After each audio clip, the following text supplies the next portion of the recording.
Yes, this looks to be nearly everyone. Let us begin, shall we? Though I am usually the first to hold forth at such events, I think on this occasion that honor should fall to you.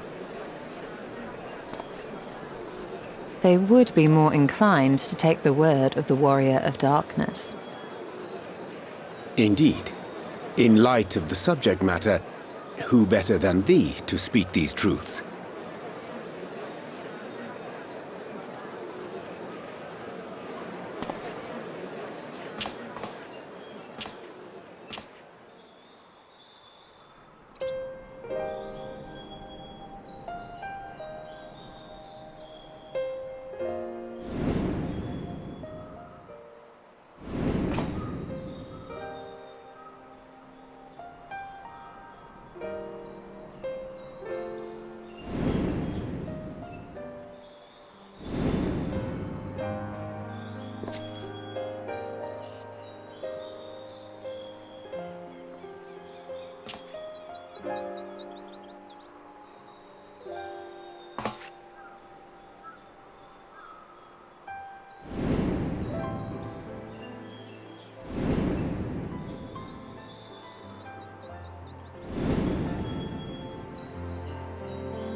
Wicked White?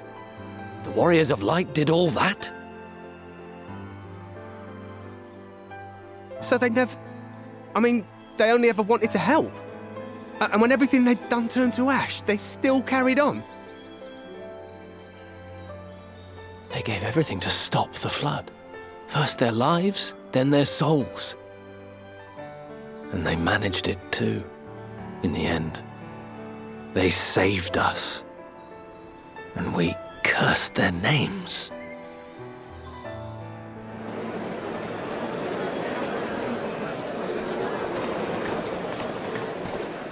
This should go a long way towards clearing the air.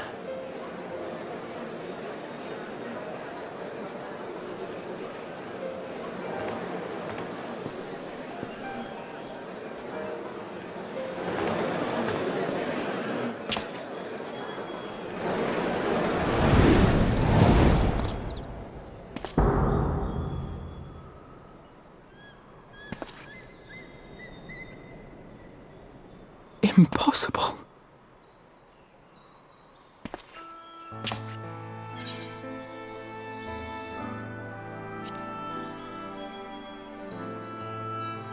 I definitely see something. You don't think it's a ghost, do you? Nay, yonder standeth no bloodless apparition, but a warrior of light and darkness both. Ardbert. What in the world?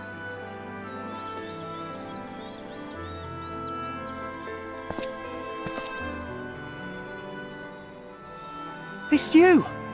The one who slew the Eater!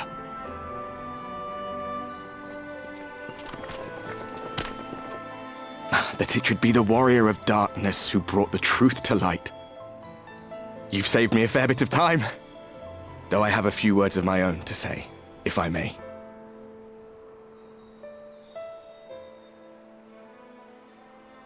People of the Crystarium! I am Ardbert, one of those you know as a Warrior of Light. That's impossible. You should be dead. Aye, that I should. But as the world has been given new life, so too have I.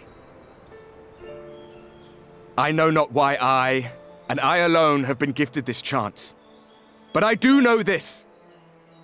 Only by the will of the star itself could such a miracle come to pass.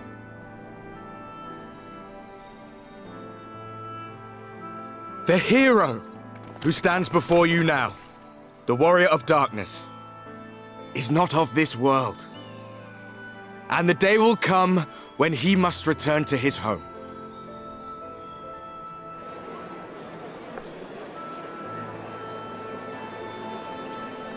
But this land is our home. And if it is to remain so, now and forevermore, it is we who must protect it. The time to rely on saviors from afar has passed. It is you who must rise.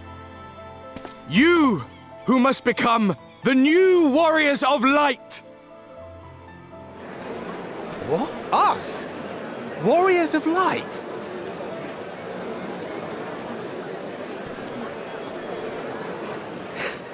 None of us were born heroes, my friend. I was only ever a man with a thirst for adventure. But wherever my journeys took me, I was invariably confronted with the same choice. To lend what aid I could to those in need, or not. And I always chose the former. Any one of you could do the same. All you need is the will to help your fellow man, and the resolve to see it through.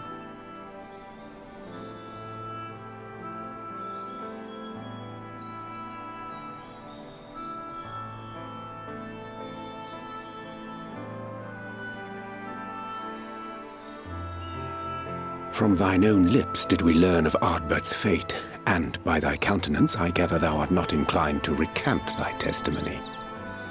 Yet whosoever this man may be, his words hold truth and resonate with the citizenry besides. For us to voice our doubts here and now would serve but to sow disquiet. 'Twere better we retired unto the ocular and there discuss this matter in private. Go. I will stay here and watch.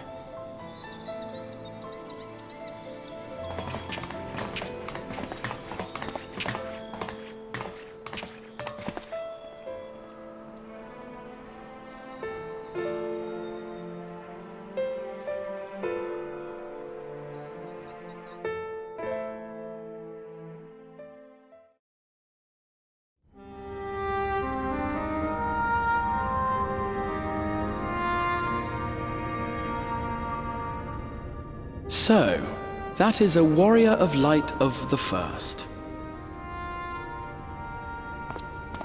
I've not had the pleasure of making his acquaintance, but as you all seem to be in agreement, I gather this is no simple case of mistaken identity.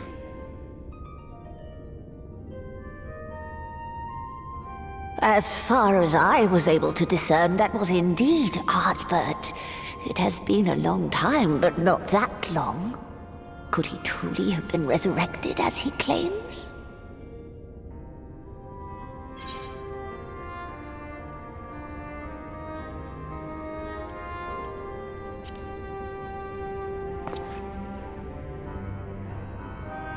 Ardbert did entrust his very soul unto thee. I see no reason to question thy judgment. Nor I. To my eyes, your ether burns as brightly as the day you slew Emmett Selk. That is proof that he is with you still.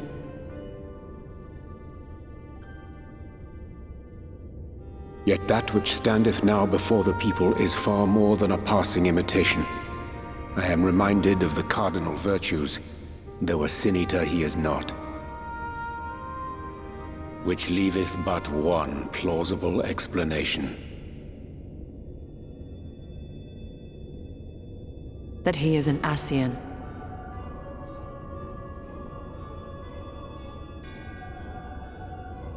Given their fondness for posthumous possession, I would have to agree. From what I understand, the Warriors of Light were laid to rest in Yulmore by those whom they had aided in life.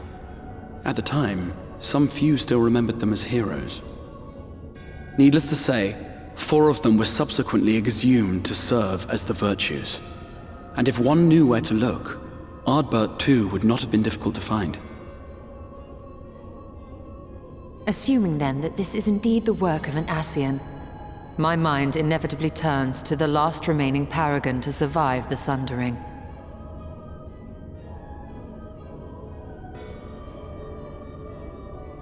Elidibus.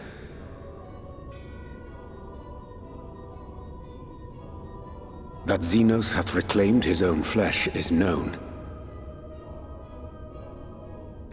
Thus evicted from his borrowed form, and cognizant no doubt of Emmett Selk's failure here in the First, 'Tis quite possible the emissary chose Ardbert for his next vessel.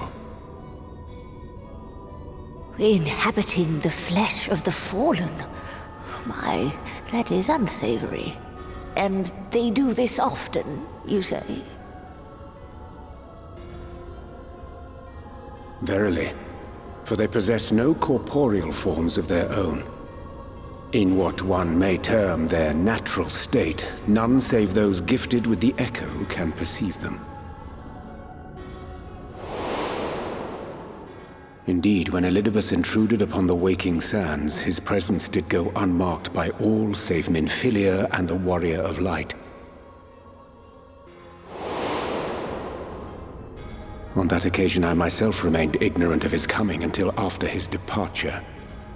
'Twas only at a later juncture, when he deigned to appear before me in borrowed flesh, that I was finally able to take the measure of him. In such puppetry do the Ascians engage when they seek to influence the course of history. And they have gained much by it. Emmett Selk single-handedly built the Garlean Empire in this manner, while the Hebrea came close to conquering Eorzea, having taken possession of Thancred's living body. Yet it must needs be noted that the Ascians cannot avail themselves of all mortal vessels. For were they able to do so, none would serve as a better pawn than our own redoubtable champion.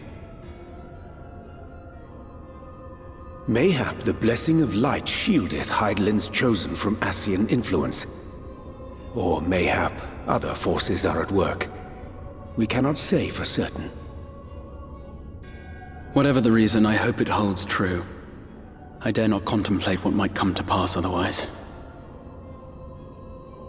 Is it not peculiar, then, that Ardbert's mortal remains should be susceptible, given that he was once a warrior of light?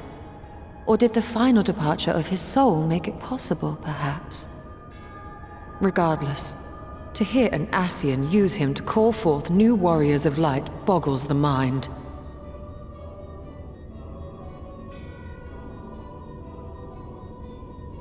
Elidibus hath ever been an enigma, his ostensible purpose being to preserve the balance between light and dark. When he made overtures towards me, however, I was afforded a glimpse behind the mask of the self-appointed emissary. I shall not defend mine actions, undertaken in pursuit of a better understanding of our foe, as either wise or prudent.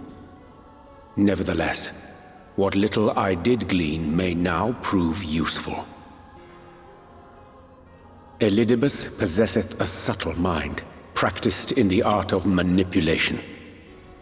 That he coaxed this star's most valiant heroes as far as the source with naught save half-truths is no trifling feat. And now, I believe, he doth employ his skills once more to some as yet unknown end. Though naught is certain, should my suspicions prove true, we shall have need of all our wits if we are to uncover and thereafter thwart his plot. Agreed. 'Tis plain that simply speaking out against him will not avail us. At best, it would only serve to confuse the people. And I would hesitate to do anything which might tarnish Ardbert's reputation once more, nor yours by association.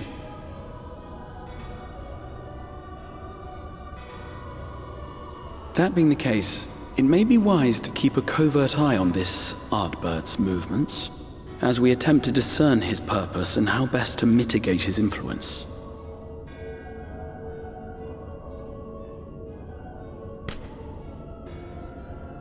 His performance appears to have concluded. What now? Go back out and follow him?